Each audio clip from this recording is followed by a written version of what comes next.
Okay, very good. It's the Lord, my beloveds. You need to trust in Him. You need to inhale Him. You need to breathe Him. You need to eat Him. You need to dissolve yourself in Him. Just give yourself to the Lord. Just say, Lord, do whatever you want. Do as you please. Break me, but make me. Give it to the Lord Jesus. This is a very serious thing. If anyone comes to church for the sake of the bishop, I'll say, don't ever come again. Don't ever come. And for anyone that works in this church as committee members, I'm telling you this, you better open your ears, your eyes, your entire being, because I will smack you if you don't wake up to it.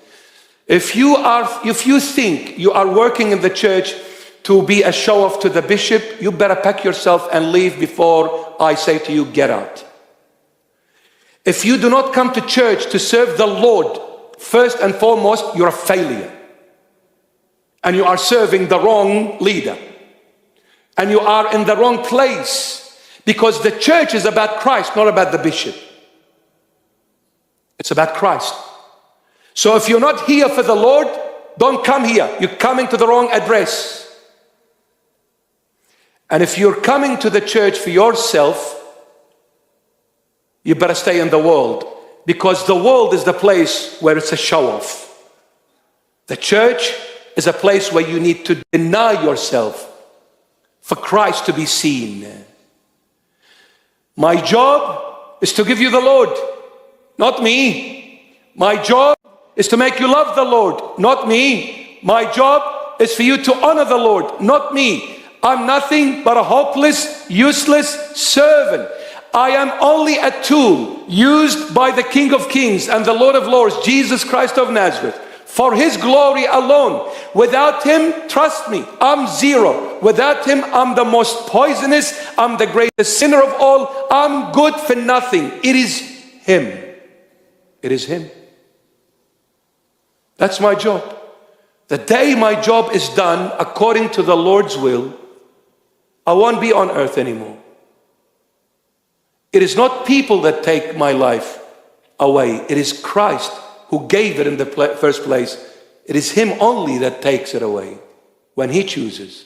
But until that day comes, no one can touch it. No one. So you can do whatever, you can say whatever. It means nothing. And I'm saying it out of love and humility. I'm saying it for you to wake up and focus on Jesus Christ of Nazareth. Trust in Him. It's Him. It's Him talking, not me. Outside this Bible preach, I'm a different person. I'm weak.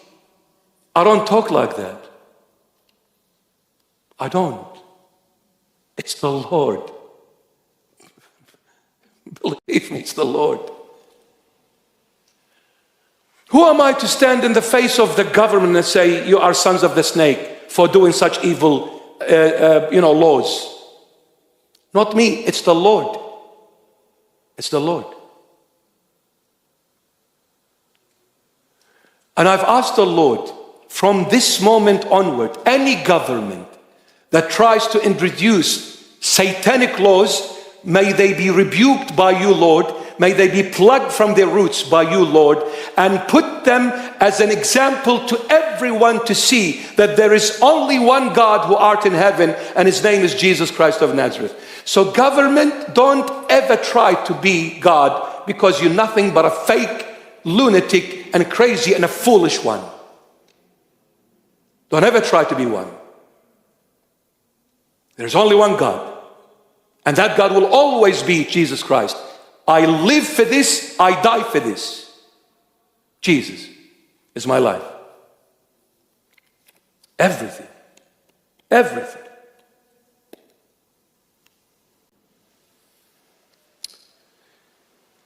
So, the sea is never stable.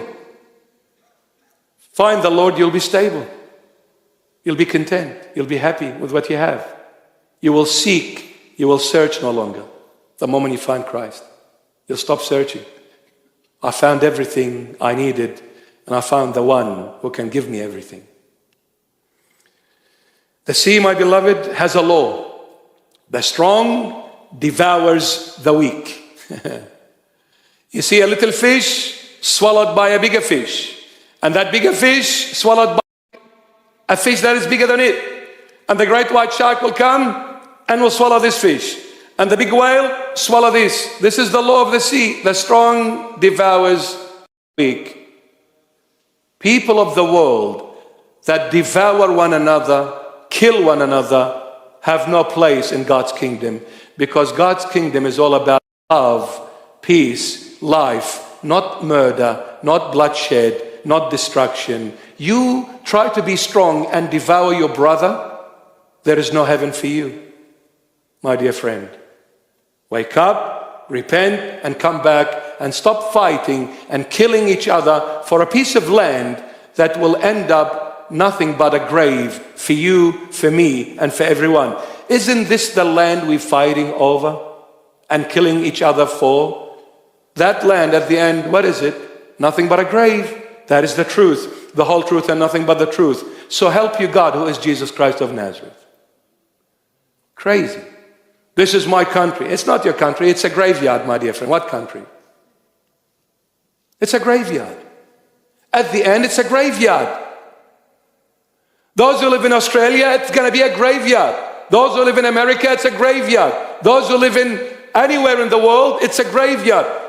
What you have, be happy with, content. Why are you trying to expand your borders? Just thank God for He's given you. Share and care. And Jerusalem is not in the Middle East. Jerusalem is in heaven. Yes? And Jerusalem is the land of Emmanuel, Jesus Christ of Nazareth. It is no one else's. For God's sake, it's no one else's. It is the Lord's. It is the Lord's. But He's not fighting over it. Because He said, the Son of Man has no place to rest His head on. The birds of the sky have a nest to dwell in. The foxes have homes to go and live in. But the Son of Man, who is the creator of heaven and earth, when He came to earth, His own creation, He had no place to rest His head on, because this is only transit. This world is a transit. Don't dwell on it too much, because the plane is coming. You will need to board that plane and depart whether you like it or not. Fighting over transit? That's silly. You need to reach your home destination, the final destination, where is your resting place forever. That place is the heavenly Jerusalem. Fighting. This is the world. That's the sea. Never rests, always divides and conquers. As they say, divide and conquer. And has a law. The strong devours the weak. So I'm the most powerful nation in the world. I'll go into this little country and I'll destroy them all. Because I'm the strong. What are you going to do about it? Like what America did at the time of George Bush Jr. They went to Iraq, my country. Huh? He lied. He knew he was lying. I knew he was lying. He lied. They have weapons of mass destruction. Well, anthrax, you gave it to Iraq in 1983 to fight against Iraq. You know, a lot of you don't know nothing about this. They're sick. The world is sick. And it needs the healer. There's only one healer. His name is Jesus Christ. Unless the world comes back to the Lord, there is no healing. They will always devour one another. The strong eating the weak. That's the world. Don't be like the world, my beloveds. As Christians, if you see someone weak and you're strong in faith, run to them. Grab their hand and lift them up and say, do not be afraid, do not worry, for the Lord is here with you. Why are you fearing? Don't worry, you have a family here. You have a brother here. You have a sister here. The strong needs to strengthen the weak, not destroy the weak. If you think you're strong in faith, don't ever judge those who are weak. Don't ever ridicule them. Don't ever laugh at them. Go and support them, because St. Paul in his epistle to the Corinthians says, love covers many errors. Love covers many errors. Love doesn't reveal the errors of your brothers and sisters. Don't ever be happy for your Christian brother or sister falls into sin. Cry, mourn for their salvation. Mourn. Shed tears. Don't say, yes, thank God, finally, they have fallen. Wow. Don't imitate the world. You belong to Christ. When you see a Christian struggling, run to their rescue. And when you see any human being struggling, pray for them. This is the Lord Jesus. He said, love everyone. Pray for those who persecute you. And do good to those who do evil. This is Christ in the making.